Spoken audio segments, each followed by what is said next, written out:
Imagine करें कि एक खूबसूरत सुबह आप स्पेन के किसी इलाके में उठते हैं। आप बाहर कहीं निकल कर अभी चंद कदम ही चलते हैं और आपको अरेस्ट करके जेल भेज दिया जाता है। ये बताना तो मैं भूल ही गया कि ये बात 17वीं सदी की हो रही है। 17वीं सदी में स्पेनिश के यहाँ टॉर्चर के अजीब तरीके राइज थे। अगर आप लकी हैं तो आपको जल्द मौत के हवाले कर दिया जाता था, लेकिन ज्यादातर मौत के तरीके दर्दनाक और तड़पाने वाले होते थे। हर दौर के साथ साथ टॉर्चर के तरीके बदलते रहे और मजीद वहशियाना तरीके राइज होते रहे। आज की वीडियो में हम आपको हिस्ट्री में पाए जाने वाले चंद वहशियाना टॉर्चर्स के बारे में बताएंगे। इस वीडियो में आप जानेंगे कि आयरन मैडन में बंद होने के क्या दर्द है, बांस कैसे किसी को मारने के लिए इस्तेमाल हो सकता है, कैसे लोग टॉर्चर किया करते थे, और अगर आप ऐसी किसी सूरत हाल से दो चार हैं तो कैसे इससे बच सकते हैं। इमेजिन करें एक ऐसा ताबूत जिसके अंदर की तरफ कीलें हों। एक आदमी को इसके अंदर खड़ा करके बंद कर दिया जाए और वो आस्ता आस्ता मौत की तरफ चला जाए। ये है द आयरन मैडन। 17वीं सदी में इंक्वायरी के लिए इस्तेमाल होने वाला एक टॉर्चर। अगर किसी से कोई जुर्म हो और वो इसे कबूल ना करे तब जल्लाद आयरन मैडन के दरवाजे खोलता था, मुजरिम को इसके अंदर बंद कर देता था। लेकिन आयरन मैडन के अंदर आदमी के साथ क्या होता था ये जानते हैं। सबसे पहले तो कीलें इस आदमी की स्किन में घुसती थी, जो कि बहुत ज्यादा दर्दनाक नहीं होता था। असल तकलीफ आधे घंटे के बाद शुरू होती, जब एक आदमी एक ही पोजीशन में खड़े रहकर थक जाता और वो हिलना चाहता। मजीद चंद घंटे तक इसकी टांगें स्टक हो जाती थी और इसकी नाक में खारिश शुरू हो जाती। आयरन मैडन में बगैर खाने और पानी के और काफी खून जाया होने के बाद आदमी के हवास खोने लगते। लेकिन जब दर्जनों स्पाइक्स इसकी जिल्द में दर्द पैदा करती तब इसके हवास कुछ देर के लिए वापस आ जाते, लेकिन ज्यादा देर के लिए नहीं। वो बेहोश होता और दर्द से बार बार जागता। लेकिन यही वक्त होता है इसके पास जुर्म कबूल करने का।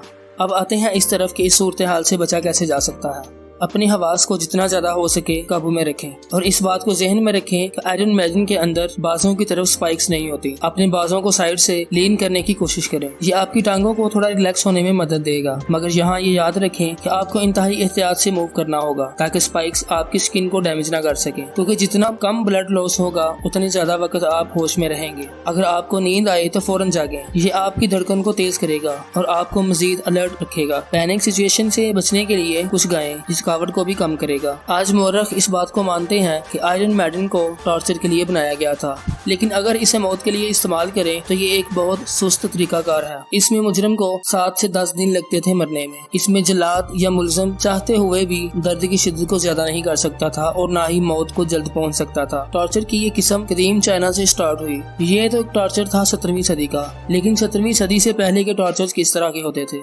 2000 BC में टिकल टॉर्चर का आगाज भी चाइना से ही हुआ। ये इस कदर मुफीद साबित हुआ, तकरीबन 2000 साल तक चलता रहा। इसमें कई तरह की तब्दीलियां आती रही, लेकिन सबसे कॉमन तरीका ये था कि एक आदमी को टेबल से बांध दिया जाता था और इसके पाँव के तलवों को नमक मिले पानी में भिगो दिया जाता था। फिर एक बकरी को इसके पास लाकर खड़ा किया जाता। वो बकरी पाँव पे लगे नमक को चाटना शुरू करती और आदमी को गुदगुदी होने लगती। शुरू के कुछ मिनट तो ये एक तरह से फन लगता, लेकिन इमेजिन करें कि एक आदमी को पूरे 1 घंटे के लिए टिकल किया जाए, फिर 2 घंटे, फिर 3 घंटे और फिर इसी तरह चलता रहे। इंसानी पाँव पर 2 लाख नर्व एंडिंग्स होती हैं जिनको हल्का सा टच भी महसूस होता है। हत्ता के एक फीदर का टच भी कंट्रोल ना होने वाली हंसी पैदा कर सकता है। लंबे अरसे तक टिकल से होने वाली हंसी से लंग्स भी डैमेज हो सकते हैं और एक ऐसी अजीब है कि एक आदमी हंसते हुए मौत की तरफ चला जाए।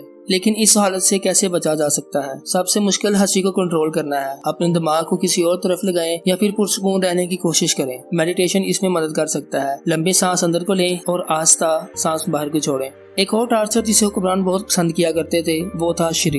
कैदियों को सहरा में ले जाकर इनके सरों को मोड़ दिया जाता, फिर ऊंट की खाल का ताजा टुकड़ा लेकर इनके सर पर मजबूती से बांध दिया जाता। इनके बाजू एक छड़ी से बांधकर इस तरह जमीन में गाड़े जाते कि सर ऊपर को उठा हुआ रहता। इसी हालत में 5 दिन के लिए सहरा में पड़ा रहने दिया जाता। धूप पड़ने से ऊंट की खाल सुकड़कर इंतहाई मजबूती से सर को जकड़ देती। इसी दौरान कैदी के सर के बाल भी वापस उगने शुरू हो जाते, लेकिन वो बाल श्री से बाहर नहीं निकल सकते थे, जिस वजह से बाल अंदर की तरफ बढ़ने लगते। सुनने में ये बहुत अजीब है, लेकिन हकीकत में ऐसा ही होता था।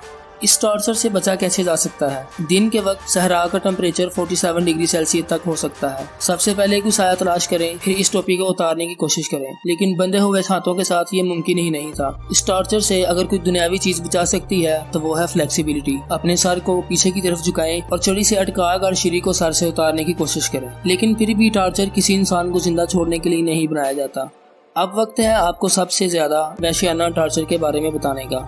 लेकिन अब की बार टॉर्चर चैम्बर में नहीं बल्कि सरसब्ज बांस के खेत में। Bamboo torture. एक कैदी को एक टेबल पर लिटाया जाता जिसका निचला हिस्सा खाली होता था। फिर चाकू की तरह के तेज बैम्बू इसके आर पार हो जाते। یہ تو آپ جانتے ہی ہوں گے کہ بانس کی گروتھ بہت تیز ہے، تقریباً 36 انچز پر ڈے۔ اسی حالت میں قیدی کو 2 سے 3 دن رکھا جاتا۔ اس دوران بانس بڑھتے ہوئے قیدی کے جسم کو کاٹ کر دوسری طرف نکل جاتے۔ لیکن کیا بیمبو ٹارچر سے بچنا واقعی ہی ممکن ہے؟ اس کے لیے آپ کو امریکن جادوگر ڈیوڈ بلین سے مدد لینا ہوگی، کیونکہ وہی جانتا ہے کہ ایک نیڈل کو بازو کے پار کیسے کرنا ہے، وہ بھی مسلز اور وینز کو ٹچ کیے بغیر۔ لیکن میرا نہیں خیال کہ یہ جادوگر بھی اس ٹارچر سے بچ سکے، صرف انڈین یوگی ہی ایسا کر سکتے ہیں۔ اگر آپ کو ٹھیک اینگلز کا معلوم ہے تو آپ اپنے جسم کو اس طرح موو کریں کہ بانس آپ کے وائٹل آرگنز کو ڈیمیج کیے بغیر پار ہو جائے، تو شاید کچھ دیر کے لیے بچنا ممکن ہے۔ لیکن آپ یہ بالکل بھی نہ سوچیں کہ سب سے زیادہ دردناک ٹارچر یہ تھا۔ اس سے قبل روم میں کاپر کا بنا ہوا بل استعمال کیا جاتا تھا، جسے برانز بل کے نام سے جانا جاتا تھا۔ اس بل کے اندر بہت زیادہ جگہ نہیں ہوتی تھی کہ آپ آرام سے لیٹ جائیں،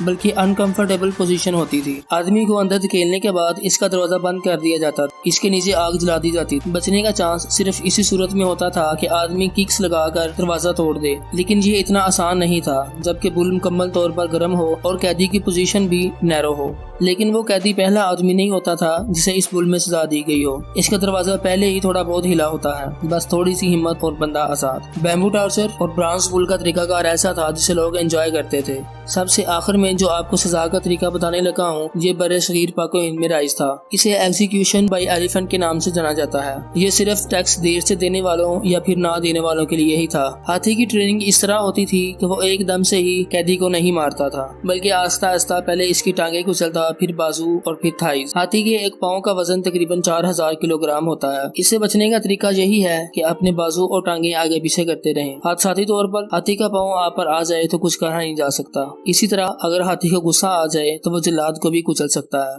امید کرتا ہوں آپ کو آج کی ویڈیو پسند آئی ہوگی۔ آپ کو ان تمام ٹارچرز میں سے کون سا زیادہ خطرناک اور دردناک لگا، کمنٹس میں ضرور بتائیں۔ میں ملتا ہوں آپ سے کسی اور انفارمیٹیو ویڈیو میں، تب تک کے لیے اپنا بہت سارا خیال رکھیں۔ اللہ حافظ۔